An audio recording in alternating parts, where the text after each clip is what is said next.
자카르타 연합의 아름다운 아침입니다. 다 함께 사도신경으로 신앙 고백하겠습니다. 전능하사 천지를 만드신 하나님 아버지를 내가 믿사오며 그 외아들 우리 주 예수 그리스도를 믿사오니 이는 성령으로 잉태하사 동정녀 마리아에게 나시고 본디오 빌라도에게 고난을 받으사 십자가에 못 박혀 죽으시고 장사한 지 사흘 만에 죽은 자 가운데서 다시 살아나시며 하늘에 오르사 전능하신 하나님 우편에 앉아 계시다가 저리로서 산자와 죽은 자를 심판하러 오시리라. 성령을 믿사오며 거룩한 공회와 성도가 서로 교통하는 것과 죄를 사하여 주시는 것과 몸이 다시 사는 것과 영원히 사는 것을 믿사옵나이다. 아멘. 누구든지 아내를 맞이하여 그에게 들어간 후에 그를 미워하여 비방거리를 만들어 그에게 누명을 씌워 이르되 내가 이 여자를 맞이하였더니 그와 동침할 때에 그가 처녀임을 보지 못하였노라 하면 그 처녀의 부모가 그 처녀의 처녀인 표를 얻어가지고 그 성문 장로들에게로 가서 처녀의 아버지가 장로들에게 말하기를 내 딸을 이 사람에게 아내로 주었더니 그가 미워하여 비방거리를 만들어 말하기를 내가 네 딸에게서 처녀임을 보지 못하였노라 하나 보라 내 딸의 처녀의 표적이 이것이라 하고 그 부모가 그 자리옷을 그 성읍 장로들 앞에 펼 것이요 그 성읍 장로들은 그 사람을 잡아 때리고 이스라엘 처녀에게 누명을 씌움으로 말미암아 그에게서 은 100세겔을 벌금으로 받아 여자의 아버지에게 주고 그 여자는 그 남자가 평생에 버릴 수 없는 아내가 되게 하려니와 그 일이 참되어 그 처녀에게 처녀의 표적이 없거든 그 처녀를 그의 아버지 집 문에서 끌어내고 그 성읍 사람들이 그를 돌로 쳐 죽일지니 이는 그가 그의 아버지 집에서 창기의 행동을 하여 이스라엘 중에서 악을 행하였음이라. 너는 이와 같이 하여 너희 가운데서 악을 제할지니라. 어떤 남자가 유부녀와 동침한 것이 드러나거든 그 동침한 남자와 그 여자를 둘 다 죽여 이스라엘 중에 악을 제할지니라. 처녀인 여자가 남자와 약혼한 후에 어떤 남자가 그를 성읍 중에서 만나 동침하면 너희는 그들을 둘 다 성읍 문으로 끌어내고 그들을 돌로 쳐 죽일 것이니 그 처녀는 성 안에 있으면서도 소리 지르지 아니하였으며 그 남자는 그 이웃의 아내를 욕보였음이라. 너는 이같이 하여 너희 가운데서 악을 제할지니라.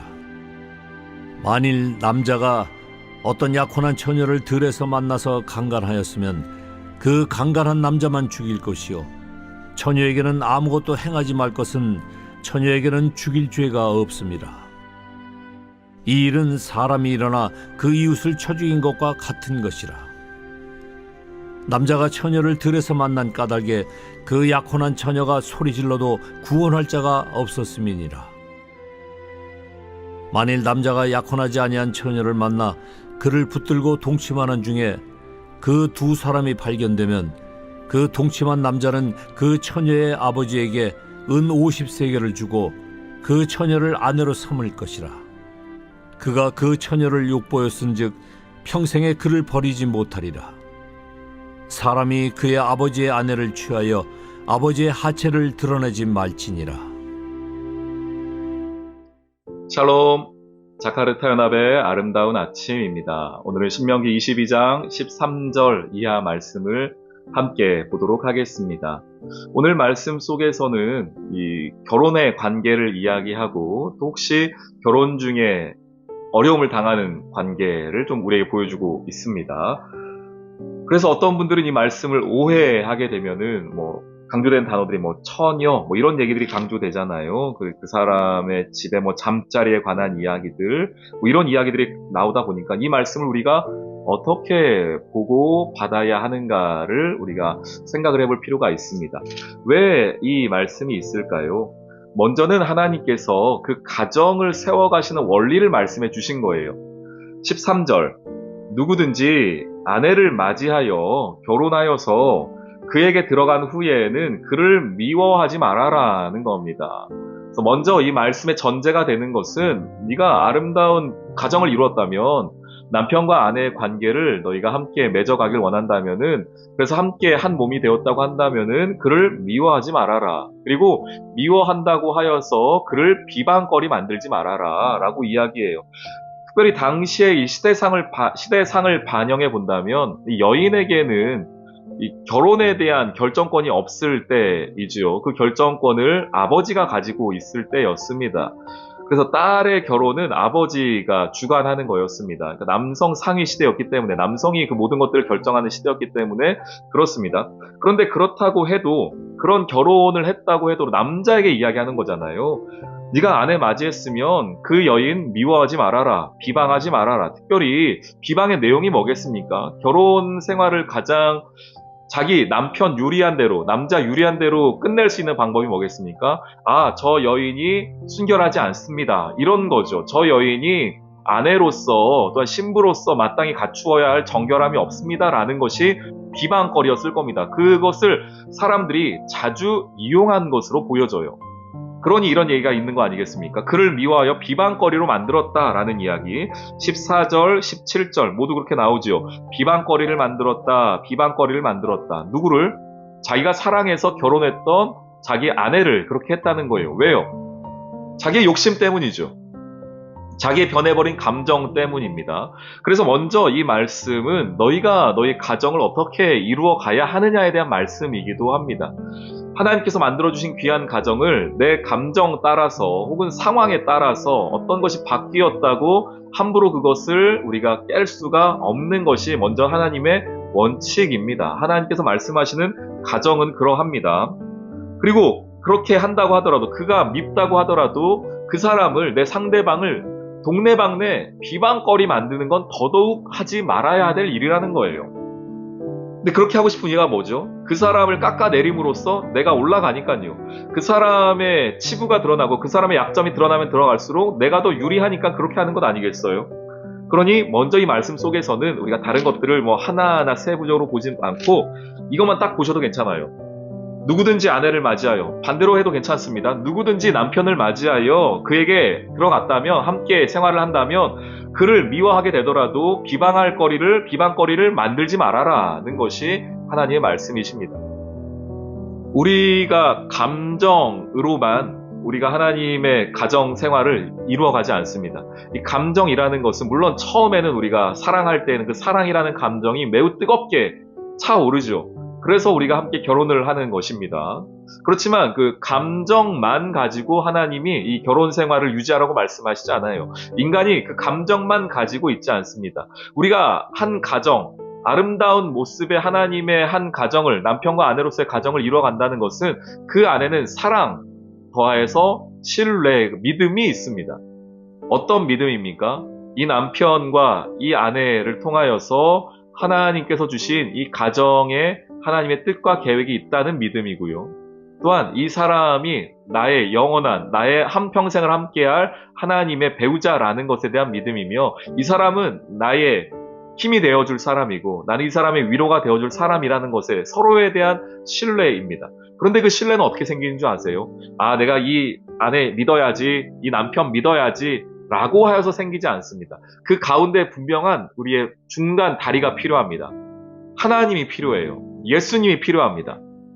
아니, 결혼 생활하는데 남편과 아내 둘만 있으면 되죠. 하나님이 왜 필요합니까? 아니에요, 여러분. 그렇지 않습니다. 사람은 믿을 존재가 아닙니다. 사람은 신뢰의 존재가 아니에요. 사람은 사랑의 존재예요. 그런데 우리 결혼 생활에 무엇이 필요하다고요? 신뢰가 필요하다고요. 믿음이 필요하다고요. 그래서 그 신뢰의 대상이신 하나님이 우리 사이에 있어야 됩니다. 그래서 나는 하나님을 향하여 신뢰와 사랑을 보내고 그 신뢰와 사랑이 달이 되어서 나의 배우자에게 넘어갑니다. 마찬가지로 내 배우자의 사랑과 신뢰가 하나님을 통하여서 나에게 들어오게 됩니다. 그래서 이 삼각형이 필요해요. 하나님의 가정에서는요.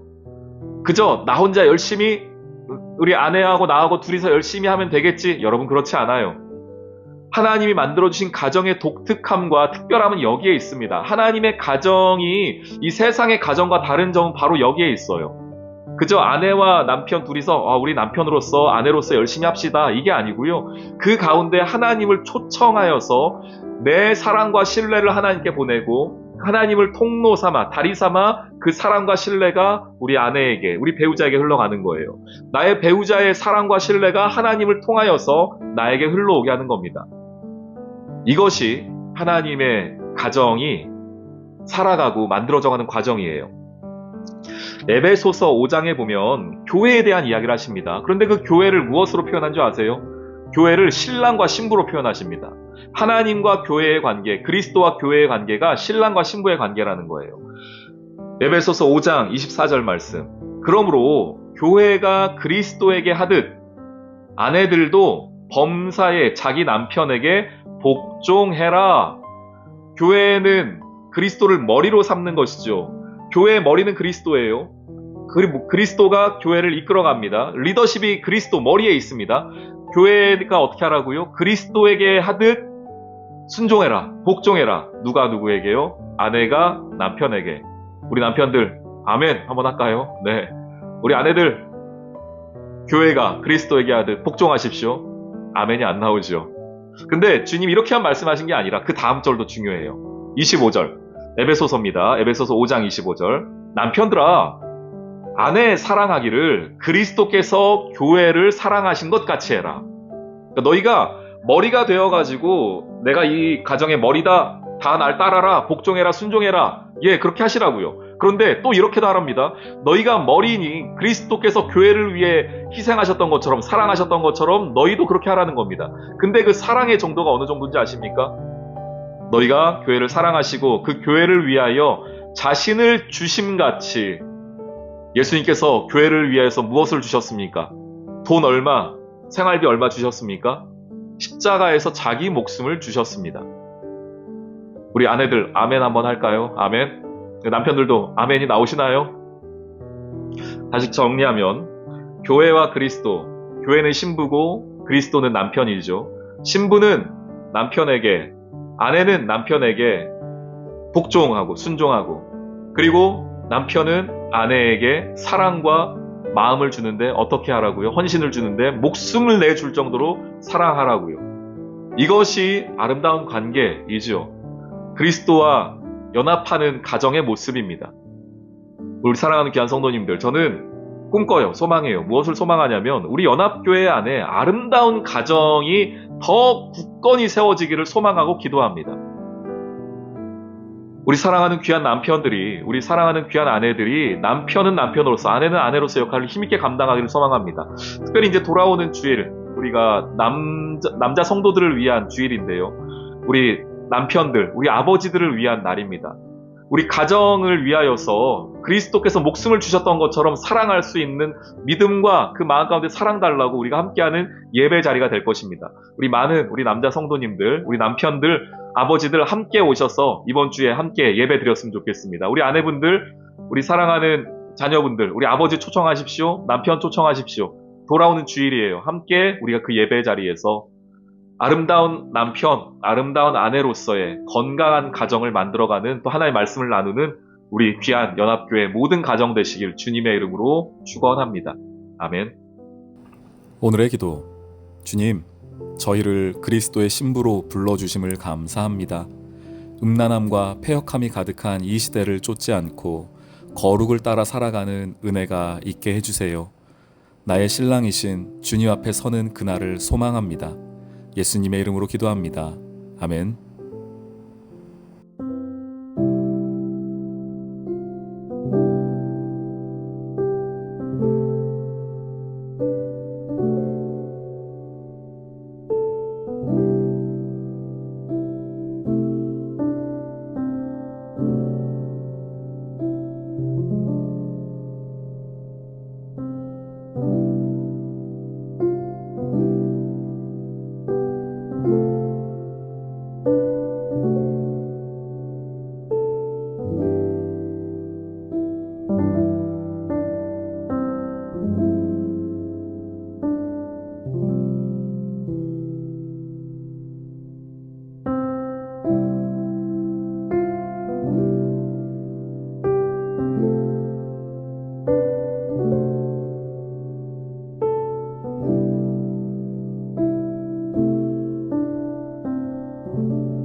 아멘.